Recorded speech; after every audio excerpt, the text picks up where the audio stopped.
मित्रों, मैं अपनी channel learn to earn more के लिए वीडियो बनाता हूँ। ये वीडियो मैं उन विषय पर बनाता हूँ जो मुझे लगता है कि जिन लोगों को नौकरियाँ नहीं हैं, जिनको छोटे शहरों में रहते हैं और उनको ज्ञान की कमी है नौकरियों के लिए, उनको मैं थोड़ा ज्ञान दे सकूं। खासकर उन इलाकों में जिनमें नई नौकरियां निकल रही हैं अब, और छोटे और बड़े शहरों में भी बेचने की बहुत नौकरियां निकल रही हैं। चाहे वो मॉल हो, चाहे वो इंश्योरेंस हो, चाहे वो बैंकिंग हो, और भी या चाहे कार का शोरूम हो, इसलिए नौकरियां निकल रही हैं। तो इन सब नौकरियों के लिए अगर मैं आपको कोई सेल्स का ज्ञान दूं, बेचने का ज्ञान दूं, तो उससे आपको थोड़ा लाभ होगा और वो इंटरव्यू में अपनी ज्ञान को इस्तेमाल करके उनसे बोल सकते हो कि मैं ये नौकरी कर सकता हूँ। और अब हम सेल्स पे जैसे बात कर रहे हैं, हमने पहले कहा था सेल्स एक तरीका ऐसा है जिससे कि सेल्समैन का काम होता है कस्टमर को प्रभावित करें, कस्टमर को इस बात के लिए प्रभावित करें कि भाई जो आपकी जो रिक्वायरमेंट है, जो आपकी आवश्यकता है, वो मेरा प्रोडक्ट, मेरी चीज़ पूरी कर सकती है। इसलिए उसको करने के लिए आपको कस्टमर को या ग्राहकों को समझना होता है, उसकी आदत, उसकी खर्च करने के तरीके और इन संतुष्ट करने के तरीके आपको सीखने पड़ते हैं, और ये आपको सोचना पड़ता है कि ये कैसे करा जाए। जैसे हमने पहले भी कहा कि सेल्स कोई तुक्का नहीं है।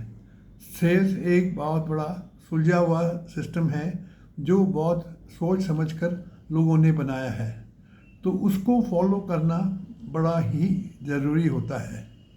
अब आपको सेल्स करना हो साबुन, तो आपकी एक प्रक्रिया है, या आपको मॉल में सेल करना हो तो आपकी एक प्रक्रिया है, आपको और जगह सेल्स करना हो उसकी जगह एक और प्रक्रिया है। तो आज हम पर्सनल सेलिंग के बारे में बात करेंगे।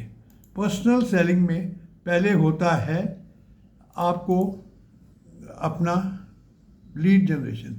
लीड जनरेशन का मतलब होता है कि मुझे मेरा ये जो प्रोडक्ट है कौन कौन खरीद सकता है।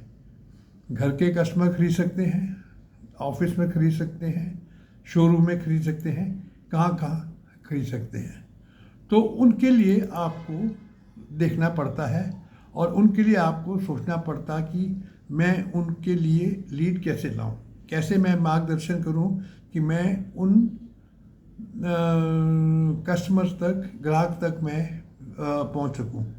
इसको इंग्लिश में बोलते हैं प्रॉस्पेक्टिंग एंड क्वालिफाइंग कस्टमर्स। इसको करने के कई प्रकार के तरीके होते हैं। आप गूगल में जाइए, सर्च कीजिए, अपना इलाका देखिए, और जो आपके पास प्रोडक्ट्स हैं उसको देखिए कौन खरीद सकता है, वो आप देखिए। फिर आप उसको देख के ये कीजिए कि ये प्रोडक्ट किस इनकम में लोग खरीदेंगे। अगर आपको एक छोटी गाड़ी बेचनी है तो एक तरह के कस्टमर हैं, आपको छोटी इंश्योरेंस बेचनी है तो एक तरह के कस्टमर हैं। तो जिस तरह से आपके कस्टमर हैं, फिर आप उस इनकम ग्रुप में लोगों को ढूंढने की कोशिश करते हो कि मैं फिर मेरा वो उस ग्रुप में जाके मैं देखूँ जाके। उसके बाद आपको अप्रोच होती है प्री अप्रोच। प्री अप्रोच में आपको ये देखना पड़ता है कि कौन कौन से सेल्स कस्टमर हैं और कौन कौन से सेल्समैन उनमें सेल कर सकते हैं। उसमें अगर आपकी सेल कोई कंपनी में होनी है तो आपको ये देखना होगा कि वो परचेज मैनेजर खरीदता है, परचेज असिस्टेंट खरीदता है, या कंपनी का मैनेजिंग डायरेक्टर खरीदता है।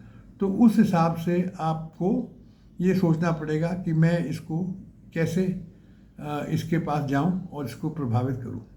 तो इसके लिए या तो आप पहले टेलीफोन से टाइम लीजिए या ईमेल से टाइम लीजिए, हैं, और वहाँ पर जाकर आप जाइए, जाने से पहले आप हर तरह की इन्फॉर्मेशन लेके जाइए साथ में, जिससे कि आपको आइडिया हो कि इनको एग्जैक्टली क्या चाहिए, क्योंकि किसी के पास इतना समय नहीं होता कि वो इधर उधर की बातें सुने। तो अगर आपको उनकी ज़रूरत पता है तो आप अपनी पूरी सेल्स पिच उसी पे लेके जाएंगे, जिससे कि उनका टाइम भी ज़्यादा वेस्ट ना हो और आप छोटे से छोटे टाइम में आप ये बात कर ले हैं।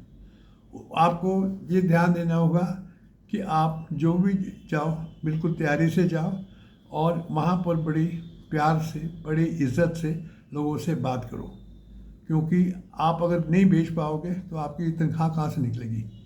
इसकी बात का आपको ध्यान रखना पड़ता है।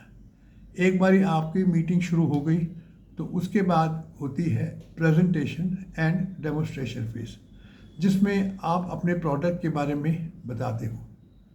उसमें एक फॉर्मूला बोलते हैं इंग्लिश में AIDA। A first is attention, आपको कस्टमर का ध्यान अपनी तरफ खींचना है। फिर उसके बाद आपको कस्टमर का इंटरेस्ट, कस्टमर का रुचि अपनी तरफ रखनी है। फिर आपको जो भी ग्राहक है उसमें डिज़ायर, उसमें इच्छा पैदा करनी है कि वो आपका प्रोडक्ट, आपका सामान खरीदे। और उसके बाद जब ये होता है तो उसके बाद सेल्स की बारी आती है। तो जब तक आप किसी का ध्यान आकर्षित नहीं कर सकते, जिसके भी आप ये जिज्ञासा नहीं रेज कर सकते, तब तक बेचना बहुत ही मुश्किल हो जाता है। उसके बाद आपको कंपनी के बताना पड़ता को अपने प्रोडक्ट जो उसके बारे में बताना पड़ता है, इसमें क्या क्या प्रोडक्ट हैं, क्या क्या हैं। उसके बाद आपको इसके फ़ायदे क्या क्या हैं, क्या क्या फ़ायदे आपको होंगे जाके, ये आपको बताना पड़ता है।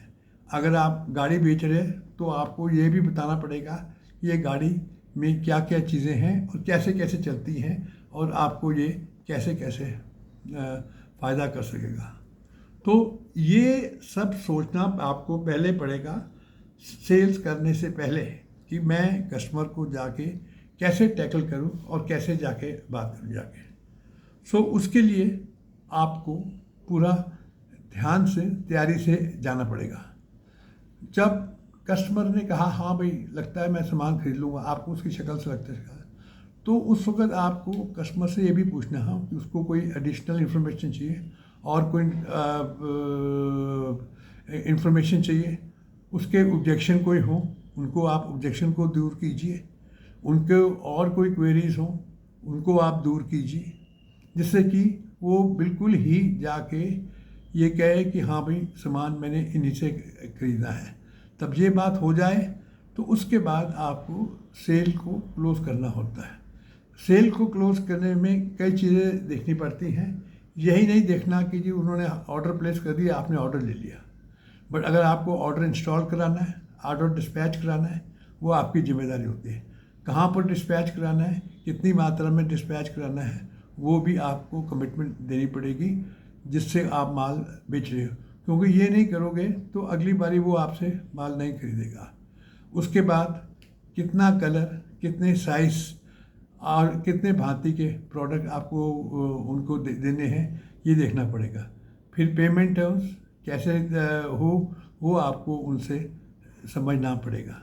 फिर आफ्टर आपको रेगुलरली उनको फ़ोन करके आफ्टर सेल सर्विस देनी होगी, जिससे उनको ये लगे कि आप उनको भूले नहीं हो और जिससे कि आप अगली बारी सेल्स के लिए उनके पास जा सको। तो ये कुछ विचार मैंने आपके लिए रखे हैं, इन विचारों को आप सोचिए। और अगर थोड़ी एडवांस ट्रेनिंग चाहिए तो मेरे वेबसाइट www.trainforfuture पर आप .com पर रजिस्टर कीजिए और हम जूम सेशन करेंगे। जूम सेशन फ्री होगा। धन्यवाद, भगवान की कृपा।